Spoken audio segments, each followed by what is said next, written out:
serial repreneur, Amandine. Vous imaginez dans cette peau-là?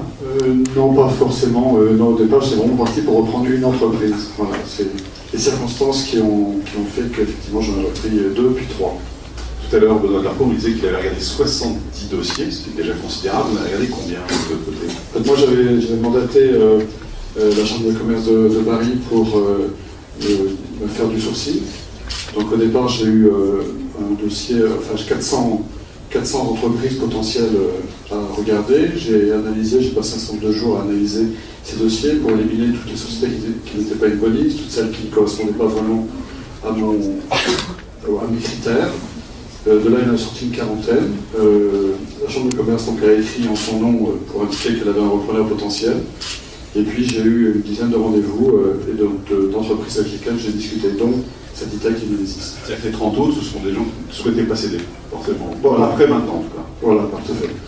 Comme Benoît Darcourt, vous menez en fait ces 10 potentielles reprises, en tout cas de front. Oui, tout à fait. Comment ça s'élimine au fur et à mesure pour vous? Ça s'élimine en fonction de ce que je perçois de mon contact avec le cédant et avec l'entreprise. Parce que les chiffres, c'est une chose, mais ce qui m'importait, c'était déjà de savoir ce qu'il y avait la réalité de l'entreprise, et puis l'aspect humain au sein de l'entreprise et le contact que j'aurais avec le cédant, sachant que je voulais une session sur le long terme. Donc, je savais que je n'étais pas sur des sujets sur lesquels on peut faire un shift comme ça en quelques semaines ou quelques mois. Donc je voulais quelqu'un avec qui je puisse m'entendre sur un certain temps. Vous rencontrez les salariés, vous, à visage découvert, si je puis dire? Alors, je les ai rencontrés, oui, à visage découvert. Dans les deux cas, les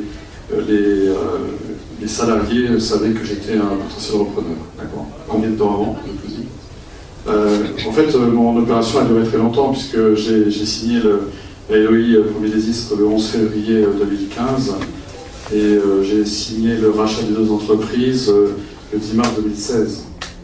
À 13 mois. Oui, patience. Oui, tout à fait. Donc il a fallu être très convaincant auprès des cédants pour arriver à les maintenir, si je puis dire, à un niveau de motivation qui fasse que l'accord ne casse pas. Ce qui a pris du temps pour vous, c'était justement à partir du moment où il y a eu cette deuxième entreprise qui est rentrée en jeu, il a fallu constituer le dossier, ce qui est devenu beaucoup plus complexe. Qu'est-ce qui explique ces 13 mois finalement? En fait, le dossier, la société Milesis ne gagnait pas beaucoup d'argent, même si elle était police. Elle avait des problèmes de trésorerie. Donc j'avais, la BNP était déjà une banque de Milesis, et donc a donné rapidement un avis favorable, parce qu'elle connaissait l'entreprise, mais lorsque j'ai cherché d'autres banques, j'obtenais refus sur refus. Voilà. Donc au bout d'un moment... Vous avez vu toutes les banques de Paris? Oui, j'en ai fait une vingtaine. Ah oui. Voilà. Alors, des rendez-vous plus ou moins folkloriques, parce que j'avais des interlocuteurs qui n'étaient pas forcément au niveau pour discuter de sujets comme cela, mais bon, ça fait partie des... Qu'est-ce qu'on vous répond alors? On me répond non. J'ai pas forcément de justification. Ah, d'accord. J'ai pas forcément de justification, même si théoriquement on est censé avoir une argumentation qui soit faite, j'ai pas forcément cette argumentation. Bon, ceci étant, après, l'argumentation ne m'intéressait que peu, puisque finalement j'étais... Ce qui comptait, c'était de trouver le deuxième banquier. Oui. Donc c'est Saditech finalement, l'arrivée de la deuxième entreprise qui a déclenché, enfin décoince en tout cas le dossier. Oui, puis la rencontre avec une personne qui est ici d'ailleurs, qui est un ancien banquier, qui m'a aidé à comprendre les attentes des banques et la manière dont je devais faire quelques petites modifications sur la présentation de mon dossier, pour qu'il soit mieux compris. Intéressant, voilà, avec Isabelle Salin. Voilà. Dans un instant. Avec le recul, au-delà finalement de la reprise, de la cohérence de votre reprise des 2 entreprises, qu'est-ce qui a fait votre force? Est-ce que c'est votre patience, peut-être d'abord, force de conviction? Je pense que j'ai jamais douté en fait des dossiers sur lesquels j'étais. Même si effectivement avoir des refus pour les banques c'était un peu compliqué, mais j'étais convaincu que j'allais y arriver. La preuve en est, c'est que pour faire ces opérations-là, j'ai vendu tout ce que j'avais. Absolument tout. Personnellement. Personnellement. Voilà. Et donc j'ai tout mis pour faire cette opération. Donc j'avais pas de doute. J'avais absolument pas de doute sur le fait d'arriver à les reprendre. C'était pour moi juste de trouver les bons partenaire. Parce que quand j'allais voir les banques, je leur expliquais que ce que je cherchais, c'était pas une banque, c'était un partenaire. J'avais annoncé des départs à la couleur en disant que je voulais faire du build-up. Je voulais pas, c'est-à-dire reprendre d'autres entreprises pour constituer un groupe. Donc en fait, c'est garder le cap, c'est le conseil que vous donneriez finalement. Oui, garder le cap, à partir du moment où on est convaincu, à partir du moment où on est sûr du dossier qu'on a, il faut pas hésiter. Enfin, c'est ce que disait Madame tout à l'heure. Je ne me souviens pas avoir douté du... C'est vrai? Non. Jamais vous n'avez été assez même en faisant tapis, j'allais dire, sur votre patrimoine personnel. Non, j'étais convaincu j'avais vu les entreprises, j'avais quand même une connaissance des domaines dans lesquels ils étaient. Donc je savais ce que je pouvais faire, je voyais la potentialité qu'avaient ces entreprises que les dirigeants ne voyaient pas parce qu'on n'avait pas le même parcours. C'est un parcours de dirigeant, on va dire, même dans des entreprises. Oui, enfin j'ai jamais été... C'est ça, business unit, voilà. Isabelle Salin, ça vous inspire quoi d'ailleurs ce témoignage d'Amandine sur son rapport avec les banques? Oui, c'est un peu compliqué de rebondir après les 20 refus. Je trouve que le principal... Sur le montant, sur le principal, c'est vraiment nous considérer comme un partenaire. Et les 3 discours que j'ai entendus, en fait, m'ont donné juste envie, enfin, j'aurais eu envie de financer. Donc, nous parler clairement, nous donner un dossier, mais certes, évidemment, avec des budgets prévisionnels, etc. Mais le plus important est l'homme. Donc, on a besoin d'être rassuré sur ça. Visiblement, il était il n'avait pas de doute, hein, donc au moins, il y a une banque qui a dit oui, mais... Est-ce qu'il faut aller voir plusieurs banques? Là, 20 banques en l'occurrence. C'est conseillé ou pas? Ou il faut plutôt cibler et donner le maximum sur 4-5? Alors, c'est vrai que la première, c'est privilégier sa banque, hein, parce qu'elle vous connaît.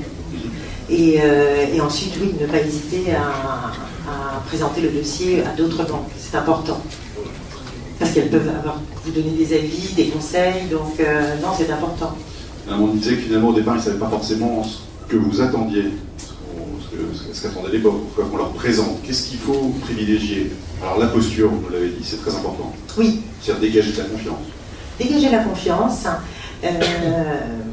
Et également, en fait, alors c'est vrai que la première des choses, bien sûr, on va s'intéresser à analyser les budgets prévisionnels, c'est indispensable hein, pour s'assurer que la dette va être remboursée. Mais je dirais que le paramètre non financier, qui est vraiment le repreneur, est le plus important à mes yeux. C'est-à-dire que des dossiers qui tiennent la route financièrement, mais dont vous ressentez une mauvaise posture de l'entrepreneur, peuvent échouer. Oui. Vous avez déjà vu ça? Oui, je l'ai déjà vu. Ouais. Donc, des éléments financiers qui tiennent la route, et pour autant, un dirigeant qui ne sait pas gérer, qui n'a pas cette capacité. C'est-à-dire qu'il faut faire parler son prévisionnel, il faut le raconter. Il faut le raconter. Il faut se projeter. Exactement. Il faut nous donner envie. Raconter l'histoire. Voilà, il faut nous donner envie. C'est vrai, nous parler du marché, nous parler de la concurrence, nous donner le plus d'éléments possible pour nous rassurer. Nous, on n'a qu'une envie, c'est vous accompagner. Hein. Et nous sommes très fiers quand on le fait, il n'y a pas de doute. En l'occurrence, vous pensez que le premier dossier seul, en fait, était presque trop petit? Vous allez dire, si on peut dire ça comme ça. En fait, il posait un problème de financement parce qu'il y avait un problème de trésorerie. Enfin, c'est assez drôle parce que la deuxième entreprise n'avait pas forcément une trésorerie suffisamment phénoménale, mais le dossier ne prenait pas la même dimension. Et donc, les choses pouvaient être présentées différemment. Après, c'est aussi une façon de présenter les choses, ce que je vais expliquer. C'est la manière de les présenter qui fait qu'on comprend mieux l'objectif qui est recherché. Voilà. Donc, même, j'allais dire, les chiffres n'ont pas changé quelque part entre le avant et le après, mais voilà. Donc, j'ai vu tout de suite la différence quand j'ai remonté mon dossier. J'ai pris 3 semaines pour vraiment le boucler, être sûr qu'il y avait tous les ingrédients dedans. Je suis allé voir la BPI et déjà au cours du premier entretien, la BPI m'a dit voilà, ça c'est un dossier qui correspond à ce qu'on veut faire, voilà ce qu'on va faire pour vous. Je suis sorti scotché. Pourtant, il y a la BPI déjà pour une banque, ça met en confiance. Oui. C'est vrai qu'on part en confiance. Avec le recul de votre expérience maintenant, longue, de patience, pour ceux qui sont dans la salle ici, ces repreneurs potentiels, quels sont un peu les 2-3 points de vigilance que vous transmettrez? Déjà, on peut jamais tout prévoir quand on reprend une entreprise. On a forcément des surprises, bonnes ou moins bonnes. Mais je sais qu'on dit qu'un shift entre un cédant et un repreneur, ça doit se faire en quelques mois. Dans les deux cas de figure, moi, ils sont restés 16 mois. Voilà. J'ai privilégié, effectivement, j'ai de très bons rapports avec eux. On se voit régulièrement, ils reviennent à l'entreprise régulièrement. Je les interroge de temps en temps sur certains dossiers, parce qu'on a des clients qui sont là depuis des années. Hein. Les entreprises la plus jeune a été créée en 81, donc elles ont quelques dizaines d'années d'existence. Voilà, je pense que c'est important de choisir aussi son cédant, pas que l'entreprise. Darko, juste pour vous donner le micro, vous avez l'impression d'avoir choisi votre cédant aussi, mais l'entreprise d'abord. Oui, le cédant. Oui, les deux. Ouais, les deux. Il faut la complémentarité avec l'entreprise. Ça, clairement, je sentais le métier.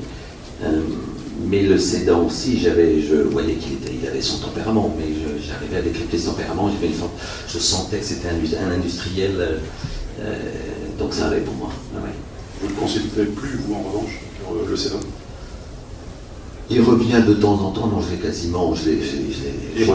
dû l'appeler 2 fois après. Ouais. On a un mode de fonctionnement qui est très différent. Donc on a eu plaisir à s'appeler, j'ai plaisir quand il vient, mais voilà, chacun sa vie. Amandine, d'autres recommandations? Bon.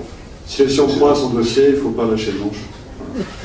En tout cas, on voit à travers vos 3 expériences, on ne peut pas calquer évidemment des modèles, il y a effectivement quelques points de repère, de vigilance, mais ce sont à chaque fois des histoires différentes, de belles histoires en tout cas.